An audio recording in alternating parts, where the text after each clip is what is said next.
کو میکنی؟ من در تلویزیون کار میزنم.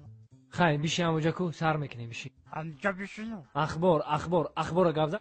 پول تو اینمونم. السلام علیکم تماشاگران عزتمند. اینک برنامه اطلاعاتی اخبار است اینجا سفینه. توسط به شما میستر کلی. هفته سپشل در شهر دوشنبه در چششون کرده. در نزدیکی الوتی دوز رو دستگیر کردن. صدرالدین نجمی و بهرام غفوری ساعت 12 شب به نیت غارتگری از خونه بیرون شده و خونه عبیدالله سعدلو حمله کردن.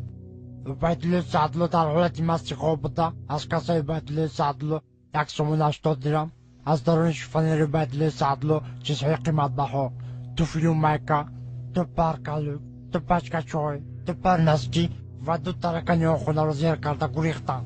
از این کارها سردار گروه میلیسیا حسن چیلا خبر شده با کارگردان کربسه جمهوری تاجیکستان خبر داده. کارگردان کربسه جمهوری تاجیکستان دولتمند خال کرکیبک پرده قاسم از این کارها خبر شده. هر دین غارتگرها را دستگیر کرده و درون کاخ برباد بردن. صدرالدین نجمی و بهرام غفوری به درون کاخ برباد برده. صدرالدین نجمیدین زدن توبه قدم خدا و عصر میکنی. ای رو تسیا کدامی ژورنالیست دروغ میگه؟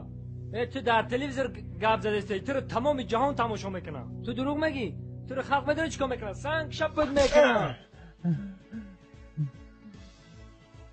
نخود ژورنالیست دروغ بگه.